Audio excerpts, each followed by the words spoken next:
Hello everyone, welcome to Bionation. Myself Vandana. और आज हम डिस्कस करने जा रहे हैं क्लास 9th एनसीईआरटी साइंस का chapter the fundamental unit of life.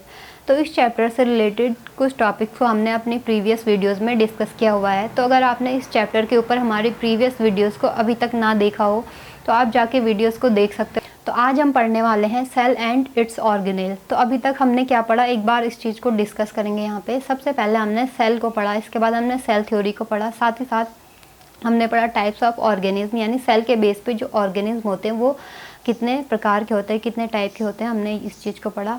इसके बाद हमने टाइप्स ऑफ सेल के अंदर हमने जब पढ़ा तो यूकैरियोटिक और प्रोकैरियोटिक सेल को हमने पढ़ा था। तो हमने यहाँ पे यूकैरियोटिक सेल में क्या पढ़ा था, जो यूकैरियोटिक सेल होते हैं वो क्या होते हैं, फुल्ली डेवलप्ड सेल, या फिर क्या बोल सकते हैं एडवांस टाइप ऑफ जो सेल होती है उसको हम बोलते हैं यूकैरियोटिक सेल। तो इसमें हमने प्लांट और एनिमल सेल का एग्जांपल देखा और हमने डिस्कस किया प्लांट और एनिमल सेल जो होती है वो कैसे एक दूसरे से सिमिलर होती है और कैसे इनमें मतलब डिफरेंसेस देखने को मिलते हैं, या फिर कुछ ऐसे सेल ऑर्गेनेल होते हैं जो सिर्फ और सिर्फ या तो प्लांट सेल में ही होते हैं या फिर एनिमल सेल में ही प्रेजेंट होंगे। तो आज हम डिस्कस करने वाले हैं सेल के ऑर्गेनेल्स को, यानी सेल ऑर्गन्स को। तो सबसे पहला ऑर्गन जिसको हम यहाँ पे डिस्कस करेंगे वो है हमारा न्यूक्लियस या फिर केंद्रक। तो फर्स्ट सेल ऑर्गेनेल हमारा जिसको हम स्टडी करेंगे न्यूक्लियस।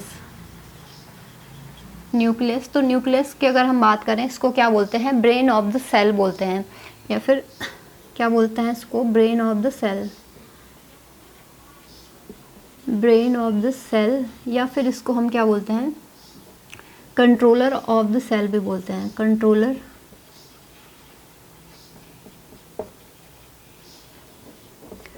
अब इसको ब्रेन ऑफ द सेल या फिर कंट्रोलर ऑफ द सेल क्यों बोलते हैं, इस चीज़ पे थोड़ा डिस्कस करेंगे। क्योंकि जो ब्रेन होता है तो ब्रेन का फंक्शन क्या होता है, जैसे ह्यूमन बॉडी है, हमारा जो शरीर है, इसमें ब्रेन का फंक्शन क्या होता है कि जितनी भी क्या होंगी एक्टिविटीज़ हमारे शरीर के अंदर होती हैं उनको कंट्रोल करना, उन पे नज़र रखना, या फिर उनकी देखभाल जो करता है, उन एक्टिविटीज़ को कंट्रोल करने का काम करता है हमारा ब्रेन या फिर जो मस्तिष्क होता है। तो इसीलिए जो सेल होती है या फिर जैसा ब्रेन का फंक्शन हमारी बॉडी में होता है वही सेल में न्यूक्लियस का फंक्शन होता है। इट मीन्स जो न्यूक्लियस होता है या फिर केंद्रक होता है, केंद्रक क्या करता है, सेल की जितनी भी एक्टिविटीज़ होती हैं उनको क्या करता है, कंट्रोल करने का काम करता है, या फिर सेल ऑर्गेनेल्स की जो क्या होते हैं फंक्शन होते हैं उनको कंट्रोल करता है। तो इसीलिए इसको ब्रेन ऑफ द सेल भी बोलते हैं। अब यहाँ पे जो न्यूक्लियस है, तो न्यूक्लियस की अगर इसकी डिस्कवरी की बात करें, यानी डिस्कवरी ऑफ न्यूक्लियस की अगर हम बात करें तो यहाँ पे नाम आता है रॉबर्ट ब्राउन का। तो रॉबर्ट ब्राउन ने 1831 में क्या किया था, न्यूक्लियस की डिस्कवरी की। रॉबर्ट ब्राउन, तो रॉबर्ट ब्राउन ने 1831 में क्या करते हैं, न्यूक्लियस की डिस्कवरी करते हैं। अब यहाँ पे जितने भी सेल ऑर्गेनेल को क्या करेंगे, हम स्टडी करेंगे जैसे जैसे आगे जितने भी सेल ऑर्गेनेल हैं तो हम इनको स्ट्रक्चर और फंक्शन के बेस पे ही क्या करेंगे, मतलब स्ट्रक्चर और फंक्शन के बेस पे क्या करेंगे, डिस्कस करेंगे। क्योंकि जो हमारी एनसीईआरटी है तो एनसीईआरटी में भी मतलब मेनली स्ट्रक्चर और फंक्शन के बेस पे ही क्या दिया हुआ है, किसी भी ऑर्गन का डिस्क्रिप्शन दिया है या फिर ऐसे डिस्क्राइब किया हुआ है। तो हम भी क्या करेंगे, सबसे पहले स्ट्रक्चर और फिर किसी भी ऑर्गन के फंक्शन को यहाँ पे देखेंगे, स्ट्रक्चर। तो अब यहाँ पे हम बात करेंगे न्यूक्लियस की। तो न्यूक्लियस का जो स्ट्रक्चर होता है ये क्या होता है, डबल मेम्ब्रेनस स्ट्रक्चर, या फिर क्या बोल सकते हैं डबल लेयर्ड स्ट्रक्चर होता है। तो सबसे पहले यहाँ पे डायग्रामेटिकली यहाँ पे देख लेते हैं कि जो न्यूक्लियस है इसका स्ट्रक्चर होता कैसा है। अब यहाँ पे माना मैं कोई न्यूक्लियस ड्रॉ करती हूँ, ये क्या है, न्यूक्लियस है। यहाँ पे सबसे पहले मैंने बोला कि क्या होता है, डबल मेम्ब्रेनस स्ट्रक्चर होता है। ये क्या होता है, डबल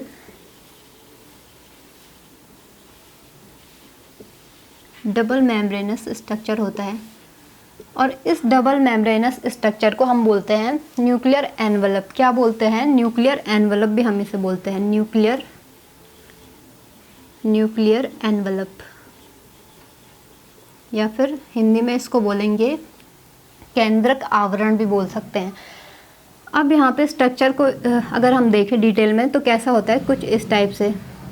सबसे पहले क्या होगा, 2 लेयर्स होंगी, न्यूक्लियस के बाहर से क्या होंगी, हमेशा डबल लेयर होंगी। तो इसीलिए हम डबल मेम्ब्रेनस स्ट्रक्चर बोलते हैं इसको।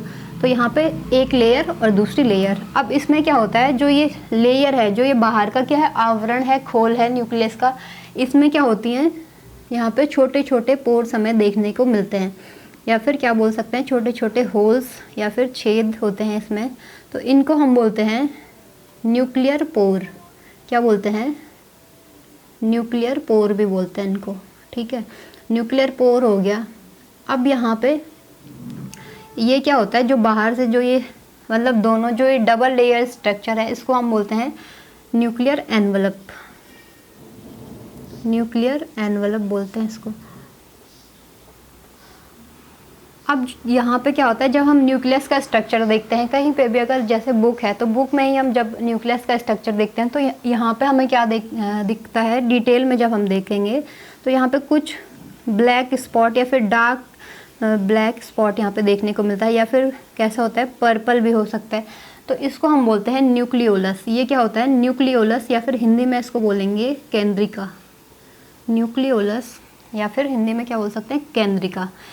अब यहाँ पे क्या होता है, जो ये बीच का जो पोर्शन है, खाली पोर्शन है, यहाँ पे इस टाइप से ये क्रोमोसोम या फिर जो धागे नुमा संरचना होती है, ये क्या है, हमारा गुणसूत्र, या फिर क्या बोल सकते हैं इसको, क्रोमोसोम। तो क्रोमोसोम कुछ इस तरह से क्या होता है, फैला हुआ होता है, सस्पेंडेड होता है न्यूक्लियोप्लाज्म के अंदर या फिर न्यूक्लियस के अंदर। यहाँ पे इसको क्या बोलेंगे, ये है हमारा क्रोमोसोम। क्रोमोसोम, तो क्रोमोसोम हो गया। और क्रोमोसोम में ही क्या होते हैं, क्रोमोसोम में मतलब डीएनए लगे होते हैं, या फिर इसको यहाँ पे बोल सकते हैं आप डीएनए, या फिर जेनेटिक मटेरियल होता है जो डीएनए, या फिर आरएनए भी हो सकता है। मतलब जैसे कुछ प्लांट वायरसेस होते हैं, तो वायरसेस में, प्लांट वायरसेस में मेनली जो जेनेटिक मटेरियल होता है वो क्या होता है, आरएनए होता है। अब इसके बाद यहाँ पे क्रोमोसोम हो गया। और ये क्या होता है, यहाँ पे जैसे सेल के अंदर क्या होता है, कुछ जेली लाइक या फिर जो क्या होता है, फ्लूइड सबस्टांस होता है, उसको हम क्या बोलते हैं, साइटोप्लाज्म बोलते हैं। ऐसे ही न्यूक्लियस के अंदर क्या होता है, न्यूक्लियोप्लाज्म होता है, या फिर केंद्रक द्रव्य बोल सकते हैं इसको हम क्या बोलते हैं, न्यूक्लियोप्लाज्म। ये क्या हो गया हमारा, लिक्विड सबस्टांस, इसको हम बोलेंगे न्यूक्लियोप्लाज्म। तो ये तो क्या हो गया, स्ट्रक्चर के बेस पे न्यूक्लियस का मतलब कुछ डिटेल यहाँ पे है। अब यहाँ पे बात करेंगे इसके फंक्शन की। तो फंक्शन की अगर हम बात करें यहाँ पे, एक मिनट, इसको, ये तो हो गया स्ट्रक्चर। तो स्ट्रक्चर क्या है, बस डबल मेम्ब्रेनस स्ट्रक्चर है, न्यूक्लियर पोर है। इसके बाद क्या होगा, न्यूक्लियर एनवलप। जो डबल मेम्ब्रेनस स्ट्रक्चर होता है उसको हम बोलते हैं न्यूक्लियर एनवलप। इसके बाद न्यूक्लियस है, डार्क जो स्पॉट होता है यहाँ पे। इसके बाद क्रोमोसोम है और न्यूक्लियोप्लाज्म है।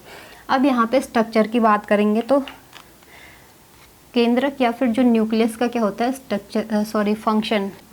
तो जो मेजर फंक्शन होता है इसका न्यूक्लियस का, वो क्या होता है, एक तो ये क्या करता है, कंट्रोल करता है सारी की सारी जो क्या है हमारी सेल एक्टिविटीज़ हैं।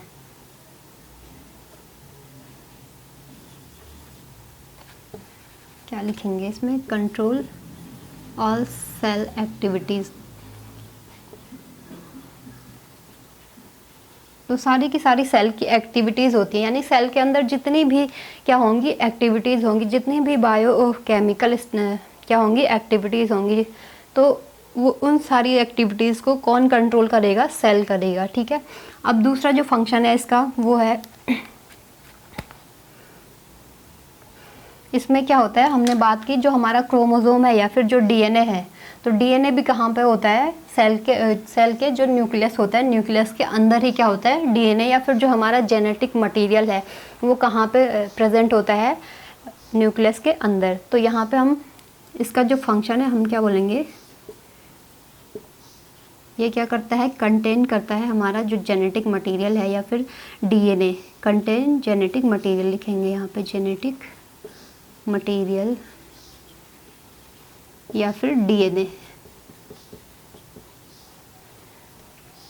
इसके बाद इसका जो फंक्शन है, तो सेलुलर रिप्रोडक्शन या फिर क्या बोल सकते हैं, जो सेल डिवीज़न होता है, तो सेल डिवीज़न में भी एक इम्पॉर्टेंट रोल प्ले करता है हमारा न्यूक्लियस।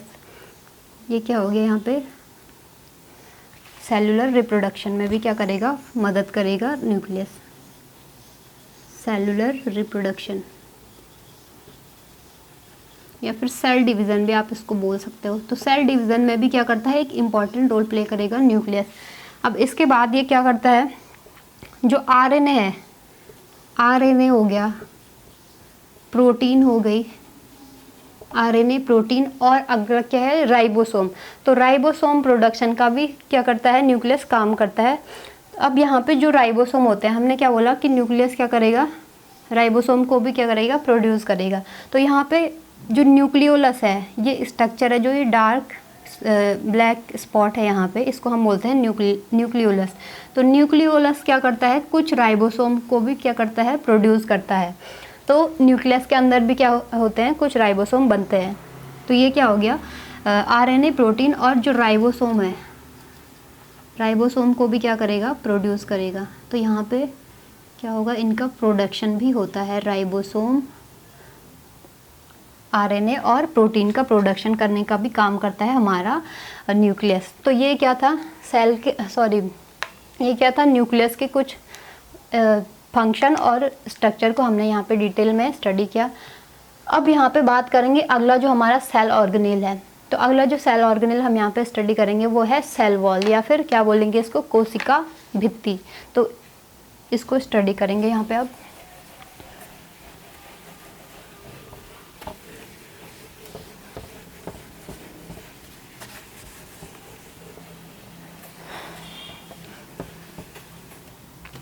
तो सेकंड सेल ऑर्गेनेल जिसको हम स्टडी करेंगे वो है हमारा सेल वॉल। सेल वॉल, या फिर हिंदी में हम इसको क्या बोल सकते हैं, कोशिका भित्ति। कोशिका भित्ति।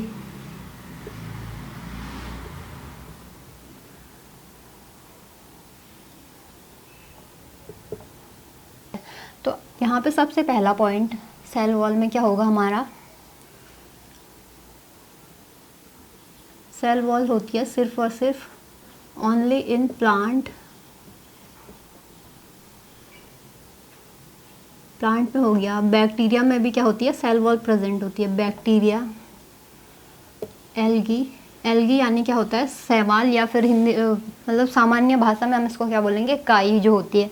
तो काई को क्या बोलते हैं, एल्गी बोलते हैं। इसके बाद फंजाई। तो ये क्या है, मतलब सिर्फ और सिर्फ जो सेल वॉल होगी वो प्लांट, बैक्टीरिया, एल्गी और फंजाई में ही प्रेजेंट होती है। जबकि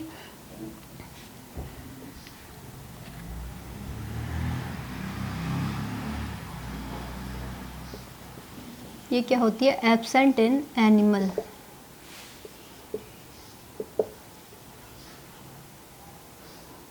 जैसे ह्यूमन हो गया, ऐसे ही बता देते हैं उस चीज़ को। तो ह्यूमंस में क्या होती है, सेल वॉल, या फिर एनिमल्स में सेल वॉल एब्सेंट होती है। सिर्फ और सिर्फ कहाँ पे होगी, एक तो प्लांट में होगी, बैक्टीरिया में होगी, एल्गी और फंजाई में। अब यहाँ पे इसकी लोकेशन यानी इसका स्ट्रक्चर की बात कर लेते हैं।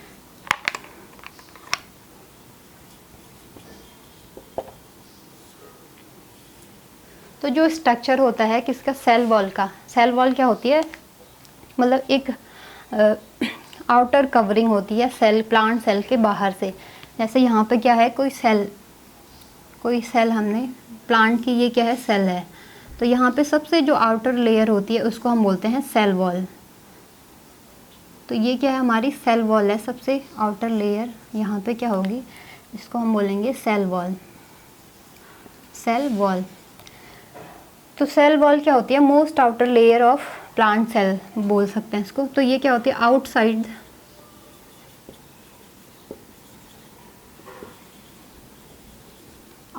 द सेल, या फिर इसको हम बोल सकते हैं most outer layer of plant cell.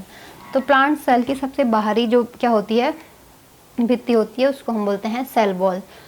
अब यहाँ पे इसका फंक्शन क्यों होती है सेल वॉल, या फिर इसकी क्या आवश्यकता है सेल वॉल को, प्लांट मतलब प्लांट्स के बाहर से ही क्यों होती है, एनिमल में क्यों नहीं होती है, इस चीज़ को यहाँ पे जानेंगे।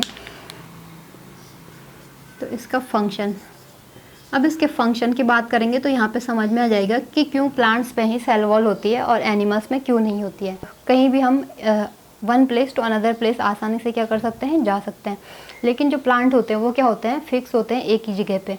तो इनका जो क्या होता है, बॉडी होती है या फिर क्या बोल सकते हैं इनका जो शरीर होता है वो क्या होता है, मतलब एक ही जगह पे रहेंगे तो क्या होता है कि जैसे टेम्परेचर है तो टेम्परेचर को भी इनको क्या करना पड़ेगा, सहन करना पड़ेगा, या फिर टेम्परेचर की डिफरेंट जो कंडीशन होती है उनको क्या करना पड़ेगा, सहना पड़ेगा। तो इसलिए क्या होता है इनके बाहर से जो सेल वॉल होती है, तो सेल वॉल क्या करती है, जैसे टेम्परेचर हो गया या फिर कोई बाहरी इंसेक्ट है, कोई इंजरी है, तो उनसे प्रोटेक्ट करने का काम करती है सेल वॉल। तो सेल वॉल का जो मेन फंक्शन होता है वो क्या होता है, प्रोटेक्ट करना।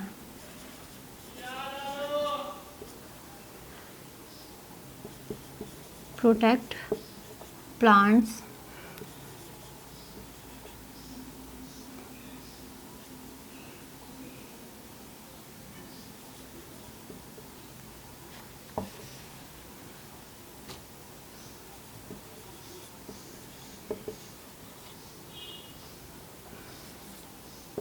तो किसी भी टाइप की इंजरी हो गई या फिर टेम्परेचर या फिर कंसंट्रेशन, क्या हो गया, कंसंट्रेशन, तो किसी भी टाइप की इंजरी हो गई, टेम्परेचर हो गया या फिर कोई कंसंट्रेशन, तो हर प्रकार से बोल सकते हैं कि जो सेल वॉल है वो क्या करती है, प्रोटेक्ट करने का काम करती है, सुरक्षा प्रदान करती है प्लांट्स को। तो अब यहाँ पे क्या हमने बात की, जो क्या होते हैं जैसे इंसेक्ट्स हैं, तो कुछ इंसेक्ट्स क्या करेंगे, अगर इसकी जो सेल वॉल है, अगर सेल वॉल प्रेजेंट ना हो प्लांट में तो वो आसानी से क्या करेंगे, प्लांट्स को नुकसान पहुंचा सकते हैं या फिर कोई भी इंजरी वहाँ पे कॉज कर सकते हैं। लेकिन जब सेल वॉल प्रेजेंट होती है, सेल वॉल का जो स्ट्रक्चर होता है वो क्या होता है, हार्डन, यानी नेचर क्या होता है इसका, हार्ड इन नेचर, या फिर क्या बोल सकते हैं एक स्टिफनेस होती है इसमें, तो हार्डन इन नेचर। तो इसीलिए जो सेल वॉल होती है वो क्या होती है, सबसे आउटर लेयर होती है प्लांट सेल की, क्योंकि उसका काम क्या होगा, प्रोटेक्ट करना प्लांट को।